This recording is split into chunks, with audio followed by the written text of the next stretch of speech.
干勿躁，小心火烛。天干勿躁，小心火烛。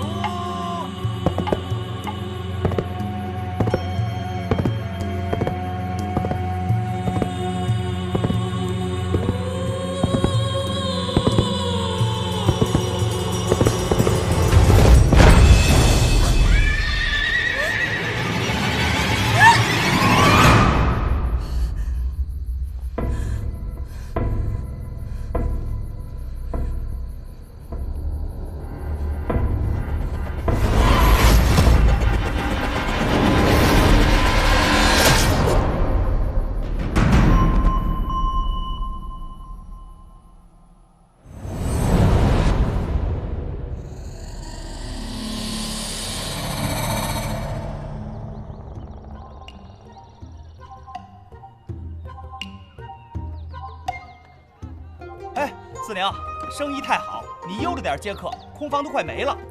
好，房间还没好，您先等会儿啊。起来了。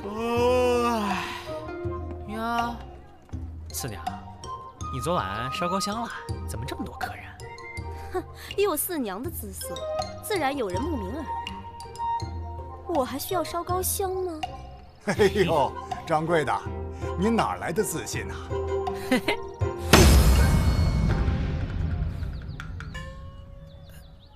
咋啦？不服啊？服，老板娘，我的房。等着。哎，打听一下，今天什么日子？小哥，这事儿你都不知道啊？不知道啊。啊？看他年纪轻轻的，相貌也不错，怎么连这事都不知道啊？就是啊，你不会连燕春阁都没去过吧？没去过啊？怎么了？燕春阁头牌青云姑娘拍卖出夜权，大家从各地赶来啊，都想得一夜之欢呢。那干嘛非得住凡舍啊？住燕春阁去啊？嗨，燕春阁满房了，否则谁住这破地儿？就是。我说你俩，一个长得人模狗样，一个年纪一大把，有钱的话多做点善事儿，保住身体吧。哎呀，不好意思，只剩1间房了。哎，老板，我要，给我我要房，先回答我一个问题：我美吗？美若天仙，艳如桃李，说的就是你啊！谁说你不美啊？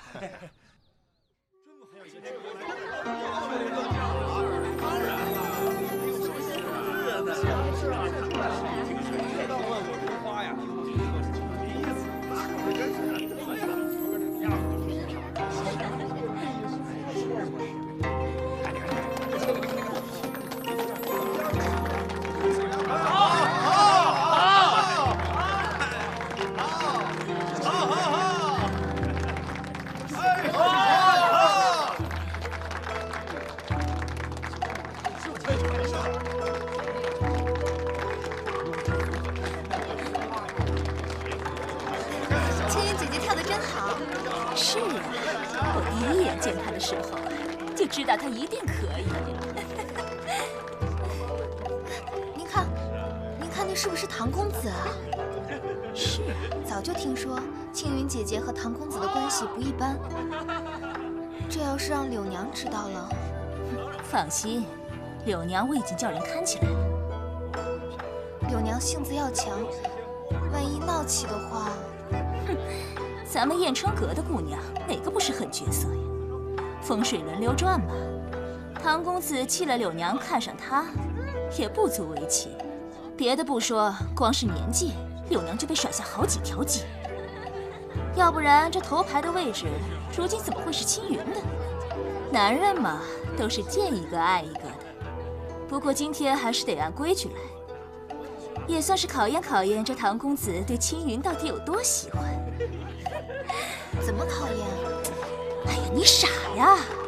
唐公子他要是够喜欢青云，待会儿竞标的时候，这钱上……我懂了。要是唐公子够喜欢青云，那钱上一定不会小气。不好了，里面闹起来了。走。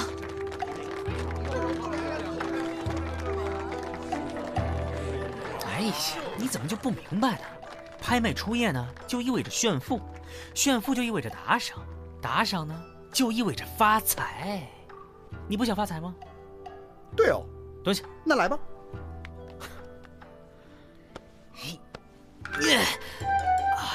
哎，咱俩为啥不走正门呢？哎呀，街坊看见了，说咱俩是嫖客，脸往哪儿搁呀？先说好了啊，赚了钱的对匹，独吞死全家。哎，废话咋那么多呢？让我进去！让我进去！我看见他了，你们让我进去！六娘，你就别再执迷不悟了。他对我是真心的，让我见他。唐公子是来看青云的，今天来的可都是贵客，有你这么给金主惹糟心事儿的吗？带走。我天，怎么还打人呢？谁？哎呦！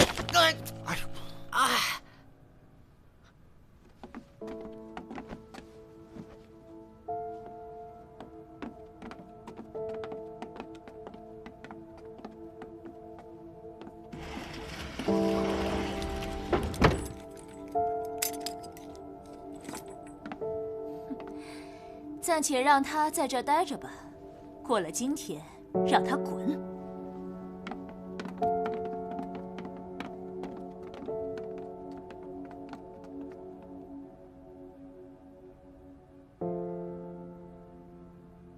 亲爱的贵客们，青云的初夜拍卖会正式开始。我出1000文1000文，我出2000文，王公子出2000文，我出3000， 3000文了。刘公子真大方。5000文，5000。君安10匹，捐10匹，还有出价的吗？唐公子出价10匹券啊20匹，100匹。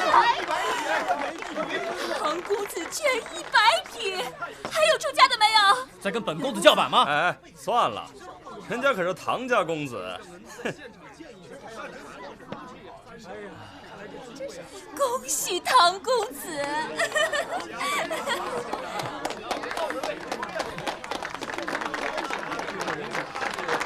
哎呀，再次恭喜唐公子啊！恭喜唐公子进洞房了！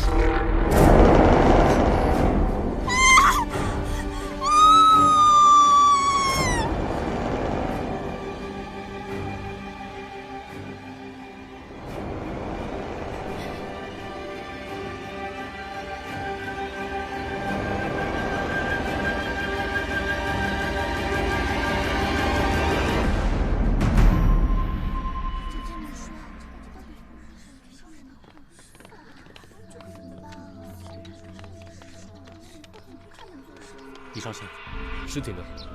在楼上。双燕，去楼上看看。这里好气派啊！李少卿，这件案子有些蹊跷。怎么蹊跷？10年之前，我们几人正在巡夜，见一名妇人宵禁后骑马上街。我们跟过去一看，那名妇人被拿了一剑刺死。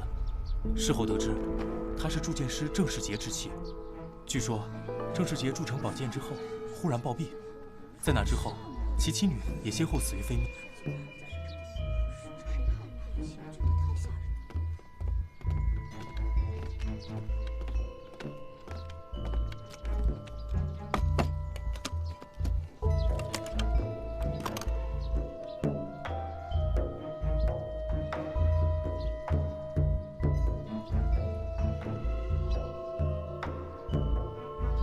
可后来，那把剑竟然不见了。所以，你认为这可能是邪灵作怪？正是。本案的2名目击者称唐元也死于飞剑。老大，怎么样？尸体检查过了，唐公子的确是死于剑伤。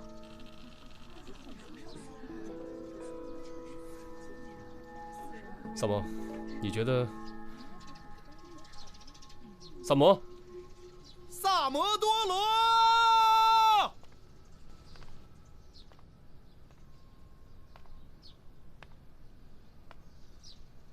什么？柳娘跑了？我不是让你把她看好的吗？属下无能。闭嘴！此事不许声张。我看唐元八成就是他杀的。这要让外人知道，以后这生意还怎么做啊？谁？我？胆敢在此偷听？我没偷听啊。那你在做什么？听。上。大胆！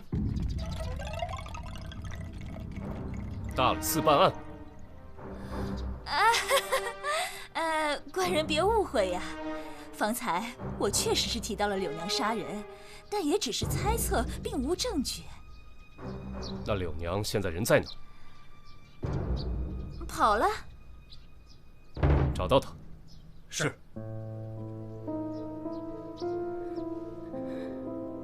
柳姐姐一定不会那么做的。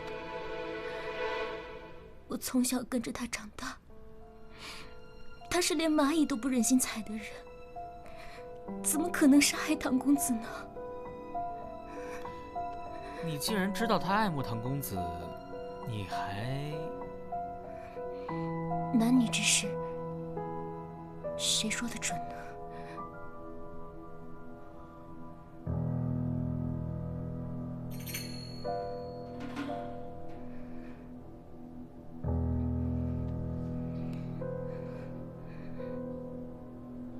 看来你还真是挺爱慕唐公子的嘛，把他的名字戴在手上。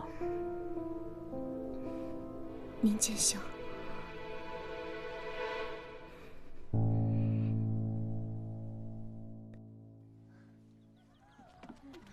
哎，客官，您里边请。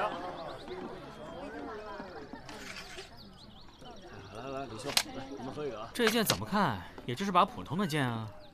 要我说呀，这就是情杀。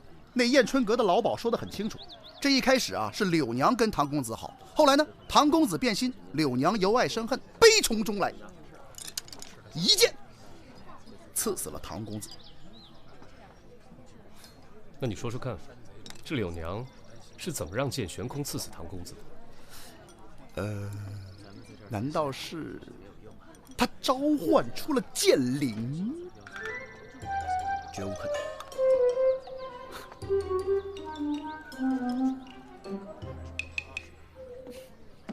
哎，干嘛去？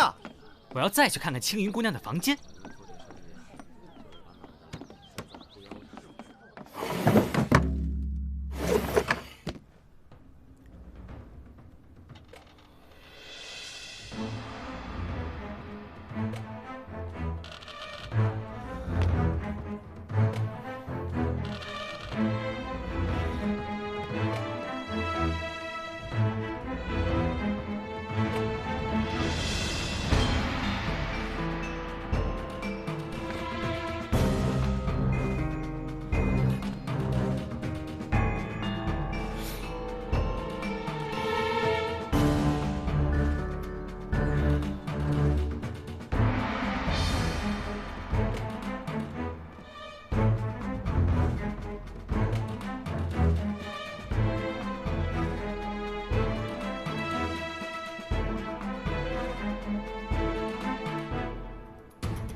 三毛，柳娘找到了。青云，你给我出来！好好的娘子，怎么就在他的房间里丧了命啊？柳娘，你别给脸不要脸，再胡闹，休管我不客气！我要跟那个贱人拼了！跟谁拼了呀？哎呦，两位官人又来了，也不跟我说一声，我好给你们安排安排呀。不用了，有话要问你。哎呀，您尽管问。帮母，你对姑娘们可够大方的，她们的衣裙都是用天蚕丝做的。公子说笑了，这天蚕丝啊，只有当初唐公子送过2匹给当时还是花魁的柳娘。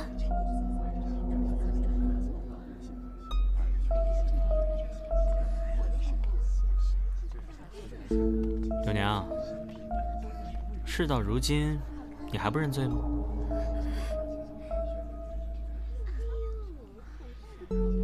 这根是我刚刚在青云房间里发现的丝线，是天蚕丝。这种天蚕丝坚固不易断，而且透明不易被发现。青云的房门上有2个小孔，有人用天蚕丝穿过小孔，把剑绕梁悬挂。只要外面有人一推门，丝线受力正断，剑就会刺向唐公子。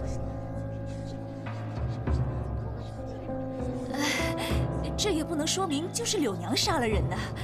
这找到了，老大。正如保姆所言，这燕春阁里好像只有你柳娘才有天蚕丝做的衣裙吧？当真是你杀了唐公子？他说过要娶我的。你这个不知好歹的东西！哎呀，气死我了！跟我们走吧。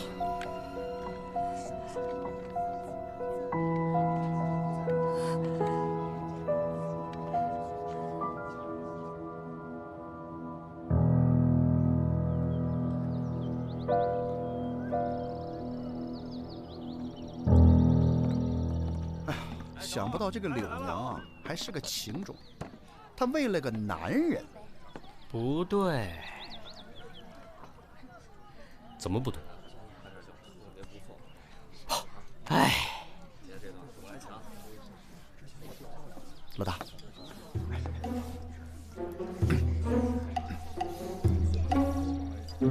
哎。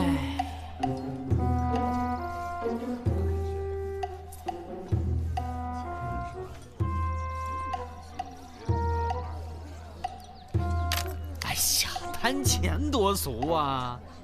哎，关于这个案子，我是这么看的：尽管能够用机关暗算唐公子，唐公子又不傻，他干嘛不躲呢？再说了，凶手又不在现场，怎么能确保一剑就能刺死唐公子？说下去。哎呦，这块怎么老擦不干净啊？怪了！哎，你过分了啊！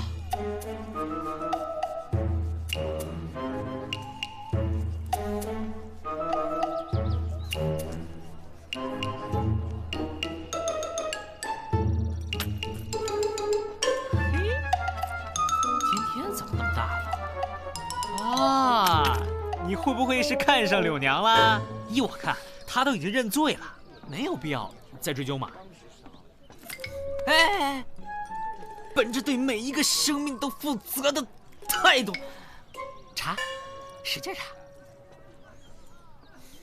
哎，对了，如果真的是柳娘做的，她为什么一定要按照10年前的方法来杀害唐公子呢？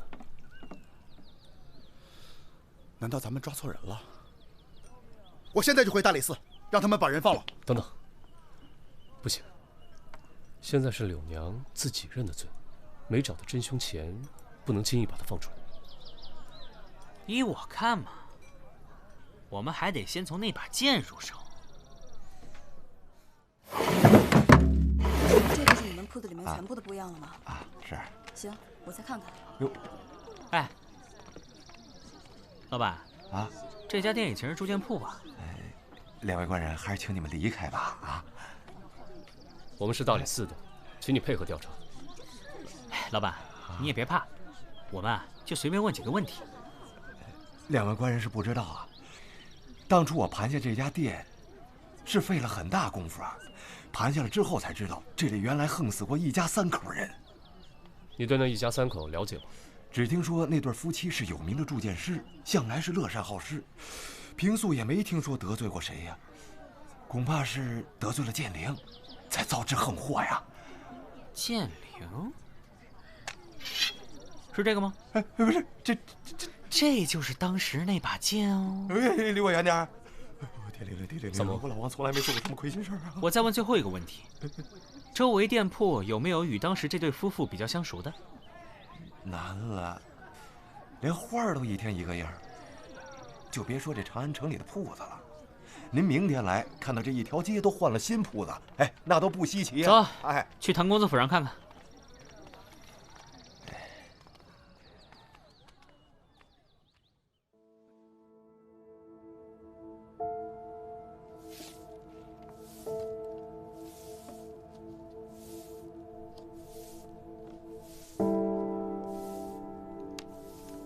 唐掌柜就这么一个儿子，丧事办得这么潦潦草草的，看来唐公子也没有多受宠嘛。是啊，一个吊唁的都没有，这人缘啊！贵客前来有失远迎啊！各位官人，请随我来。请，官人们里面请。犬子不孝，让3位官爷受累。内人已伤心过度，已多日居于寝中，还望3位多多包涵。唐掌柜，这位是萨摩多罗。哦，平时说话有点不够脑子，待会儿若有什么不妥，还请见谅。哎，谁说话不过脑子啊？啊，我也不是小气之人，但说无妨。那好吧，听说您就这么一个儿子吧？嗯，方才我看。这丧事也办得太……是草率啊！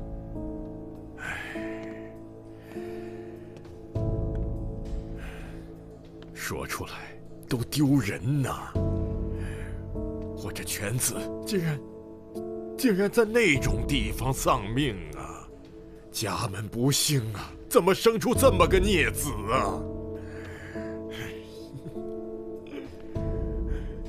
唐掌柜，容我多嘴问一句：贵公子可得罪过其他什么人吗？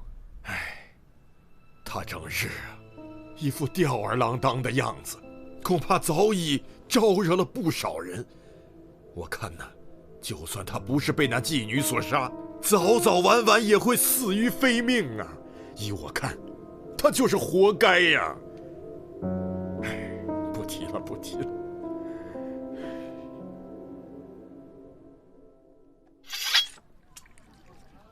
真是一把好剑，确实是好剑。我是说，剑好，人也好，人剑合一。见人吗？我觉得奇怪的是，唐掌柜只有这么一个儿子，儿子死了，非但不伤心，而且还说活该，这难道不奇怪吗？这把剑，唐公子一直随身带着，而且我刚问过仆人了，这把剑是他从古董店买的。对了，子苏，这唐掌柜什么来头？唐掌柜之前干过什么买卖，没人知道。几年前开始做茶叶生意，没想到一夜暴富。听说他很少与人来往，白天老老实实做生意，晚上就关起门来自己过。这种生意人真的很罕见。难怪唐公子去世，也不见得有人前来吊唁。哎，依我看，也别扯那些没用的，现在还是剑要紧，多有趣儿啊！剑剑剑灵，还是贱人吗？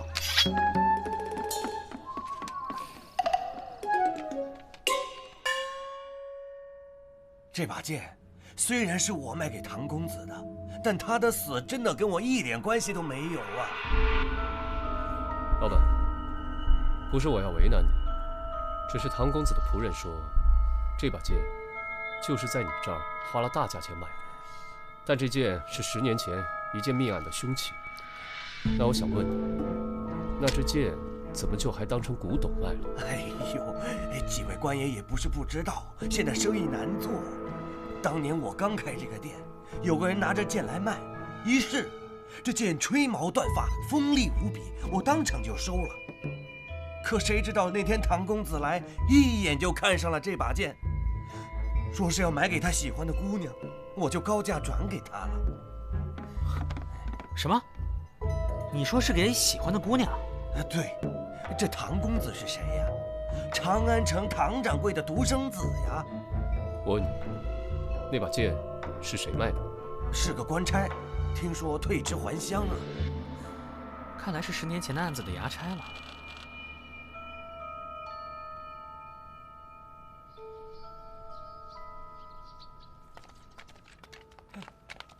禀少卿，当年的衙差带到。官人，小的冤枉，小的冤枉，小的当时就是缺点钱，小的哪儿也不行，就是跑得快。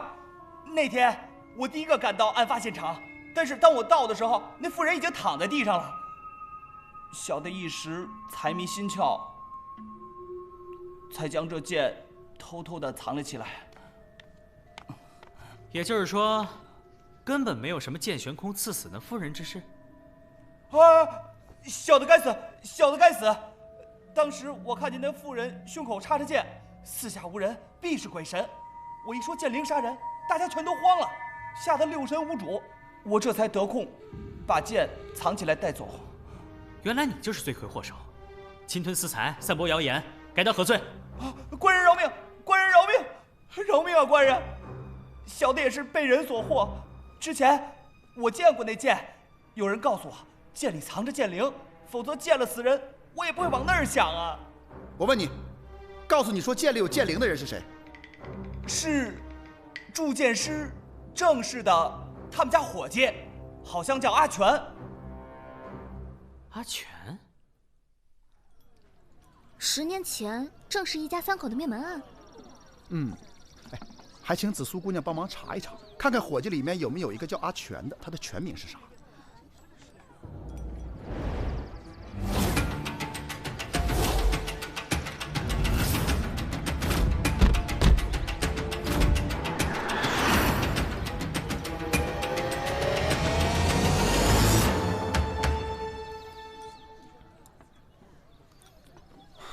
户籍册里只有他们一家3口的名字，恐怕那家伙还没有入籍。郑元婉。郑元婉是谁啊？是郑氏夫妇的女儿。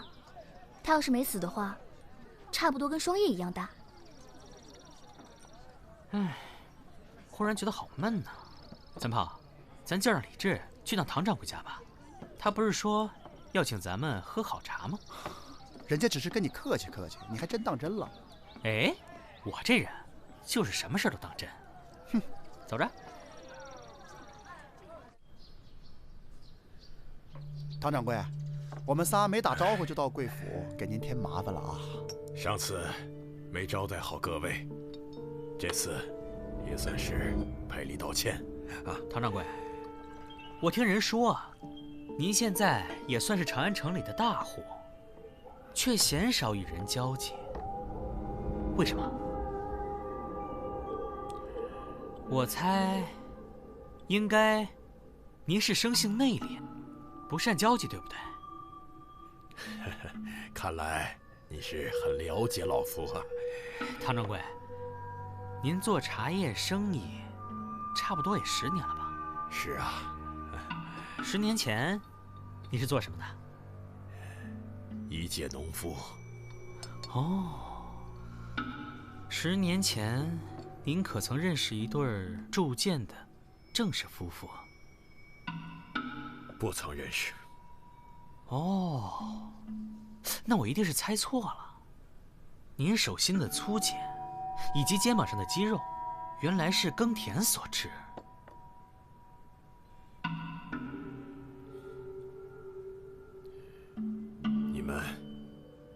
你们今天到这里来，到底想干嘛？直说，别在我这拐弯抹角。阿全，阿全是您小名吗？我说过，我不认识郑氏夫妇。哎，你招了？什么？哎，我之前又没说过阿全跟郑氏夫妇相识，您又何必急着否认呢？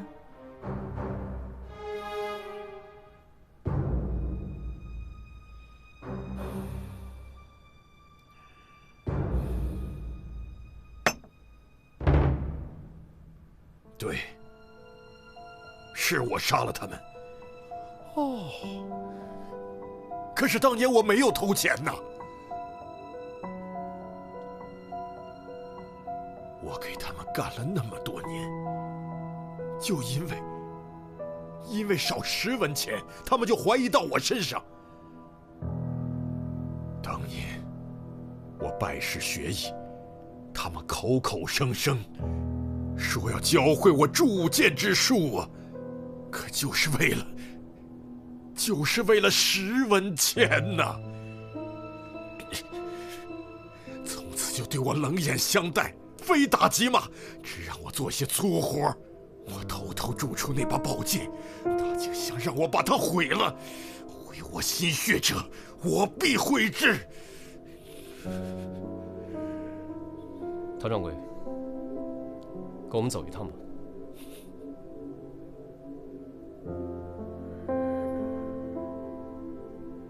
如今我那犬子也阴差阳错的丧命在那把剑下，真的是因果报应啊！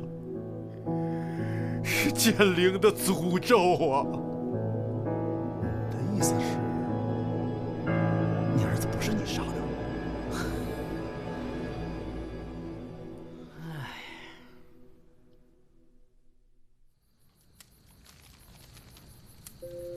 得罪啊，得罪啊！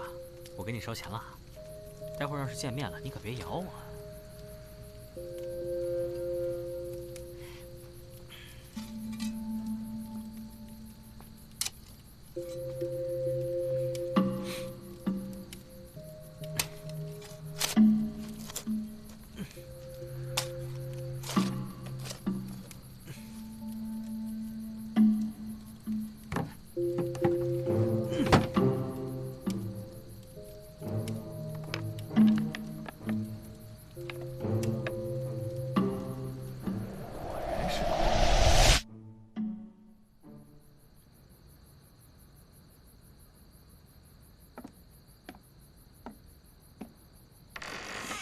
谁？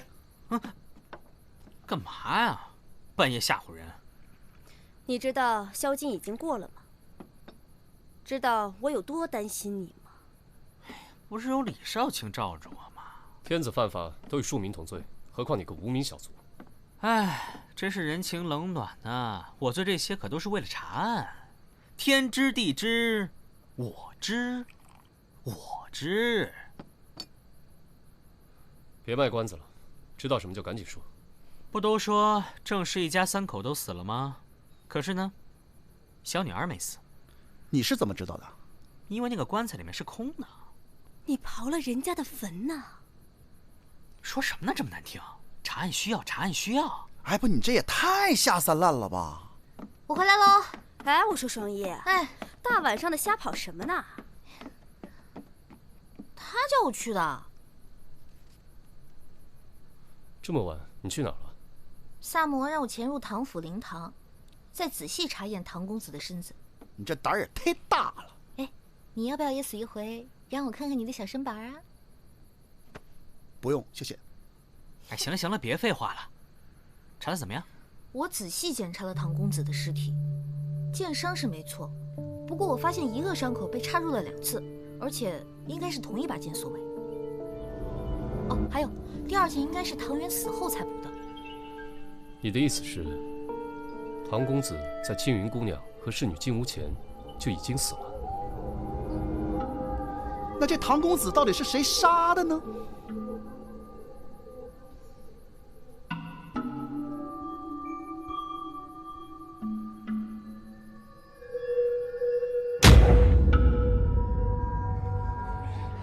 青云姑娘，杀害唐公子的凶手就是你。大理寺办案，都靠边站，谁也不许出去。靠墙。柳娘不是已经认罪了吗？再说，我有何理由要杀唐公子呢？柳娘之所以会认罪，我推测应该是她见唐公子已死，伤心欲绝，一心求死，才会替你顶罪。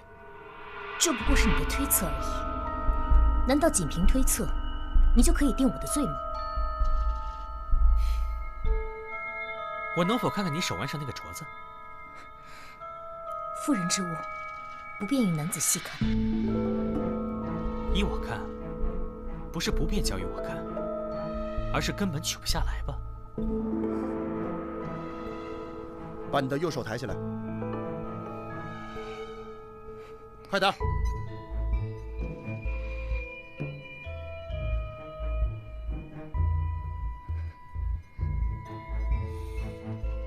如果是后来打的镯子，镯子应该比手腕宽，就像保姆手上那个。而你这个镯子，是紧紧锁在自己手腕上的。所以我想，这镯子是你从小就佩戴着的，从未取下来过吧？你镯子上刻着的“元”字，不是唐公子唐元的名字，而是你的名字，郑元婉。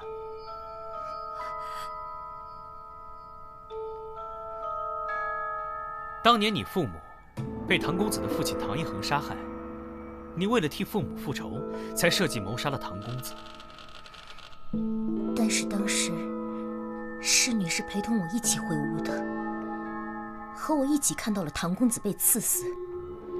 我哪里有时间去杀害唐公子呢？你之所以让侍女陪同你一起回屋，只是想利用她作为见证人。当时唐公子早已被杀害，你布置机关只是为了让侍女看到那把剑悬空刺向唐公子。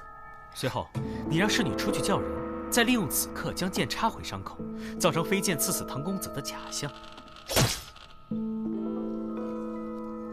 能有时间完成最后一步的，就只有你。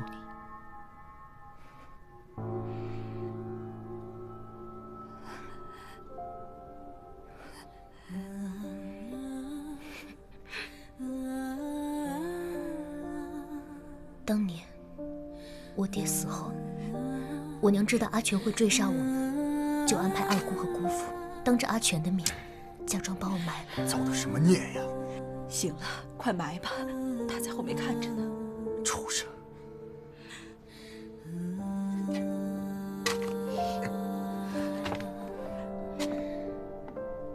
之后，我被卖到了燕春阁。从那以后，替爹娘报仇，支撑着我活到了今天。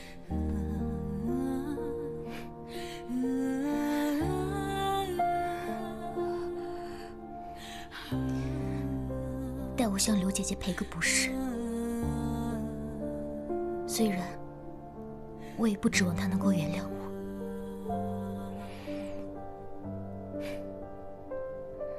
院子里的花，以后还得拜托她照顾。庆云，不要摘花。刘姐姐，这花会一直开着吗？傻瓜，没有什么花会一直开着，即使开得再艳，也总是会谢啊。哦，那这些花即使再开，也不是同一朵，还是及时摘了的好。